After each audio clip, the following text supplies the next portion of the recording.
Hello everyone, how are you all? Myself Pranshi and welcome back to my YouTube channel. और अपन पढ़ रहे हैं मशीन लर्निंग का कंप्लीट कोर्स।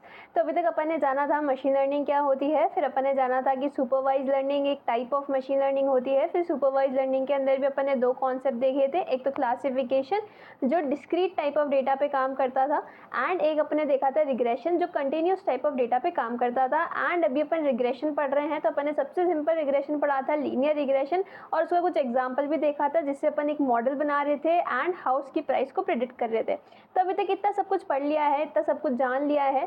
तो आज की वीडियो में अपन डिस्कस करने वाले हैं कुछ ऐसे नए कॉन्सेप्ट को जो आने वाला जो अपना मशीन लर्निंग का ट्यूटोरियल होने वाला है, कुछ अलग अलग टॉपिक होने वाले हैं, कुछ मशीन लर्निंग की एल्गोरिदम होने वाली है।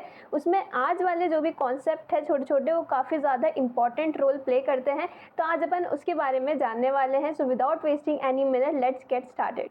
तो आज अपना जो सबसे पहला टॉपिक है वो है जर्नलाइजेशन। एबिलिटी है मॉडल की कि वो जो भी अनसीन डेटा आता है या प्रीवियसली कोई भी डेटा है जो मेरी मशीन लर्निंग लेना भूल गई है, जिससे सीखना भूल गई है, उस पर काम करे और आपको बिल्कुल परफेक्ट एक्यूरेसी वाला प्रिडिक्शन दे। क्योंकि मशीन लर्निंग लास्ट में मशीन लर्निंग को एक ही काम करना है, वो है प्रिडिक्शन देने का।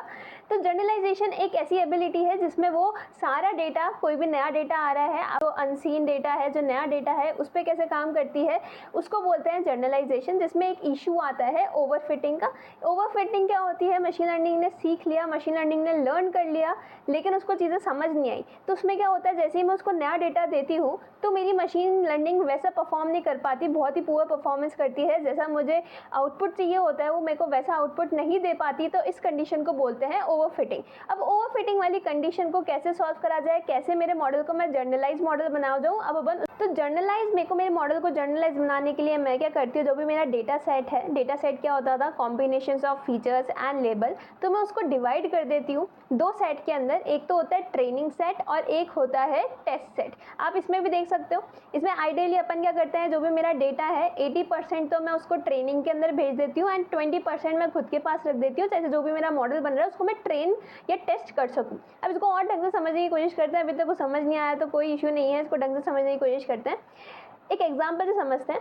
आप एक मॉडल बना रहे हो जिस पे आपको डिटेक्ट करना है कि जो भी आपके पास मेल आई है वो स्पैम मेल या फ्रॉड मेल है तो नहीं। तो आप क्या करोगे, आप एक मशीन लर्निंग का मॉडल बनाओगे, उस पर आप सारे वो सब्जेक्ट दे दोगे जो एक फ्रॉड मेल में आपको दिखाई देते हैं। तो आप क्या करोगे, उसको सारी डिटेल दे दोगे कि ये कुछ ऐसे कॉन्टैक्ट नंबर है जो हमेशा फ्रॉड ईमेल भेजते हैं लोगों को। ऐसे कुछ सब्जेक्ट में आपको फ्रॉड ईमेल में एक चीज़ कॉमन दिखेगी, वो सारा डेटा आप उसको दे दोगे, 80% तक का डेटा। तो मेरा ट्रेनिंग सेट क्या करेगा, ट्रेनिंग सेट उस डेटा पे काम करेगा जैसे बेसिकली जो मशीन लर्निंग काम करती है, जैसे जैसे डेटा पे काम करती है, बिल्कुल एग्जैक्टली वो वैसे ही काम करेगा।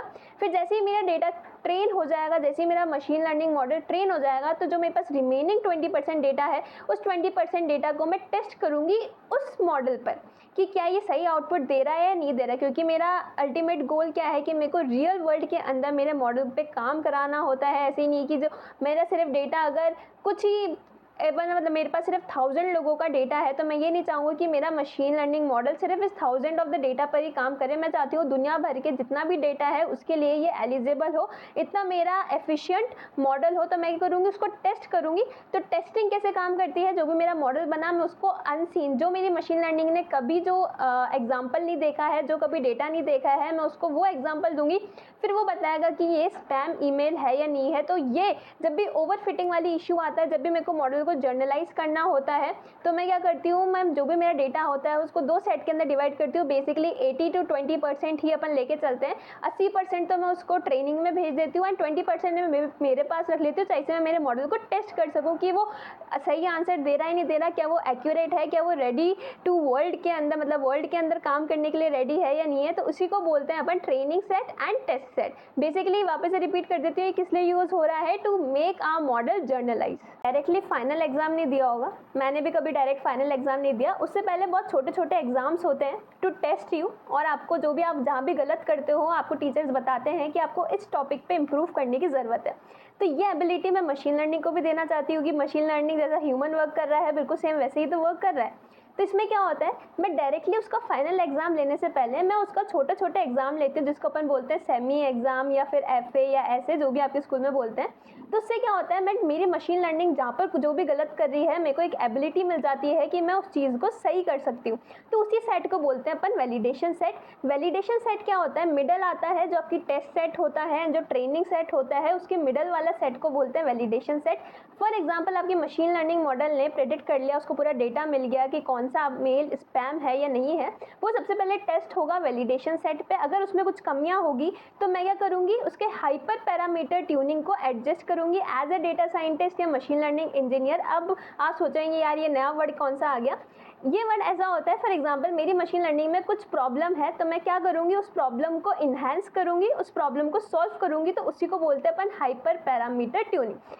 अभी तक अपन ने पढ़ा था लर्निंग रेट क्या होती है, मशीन लर्निंग की लर्निंग करने की एबिलिटी या किस टाइम से किस इफिशियंसी से वो लर्न करा जाता है, उसी को बोलते थे लर्निंग रेट।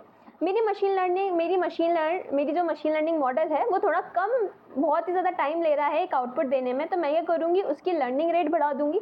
तो उसी को बोलते हैं हाइपर पैरामीटर ट्यूनिंग। इसको और ढंग से डिटेल जब भी अपन और आगे जाएंगे, जैसे जैसे ये टॉपिक आएगा तो इसको और ढंग से समझने की कोशिश करेंगे।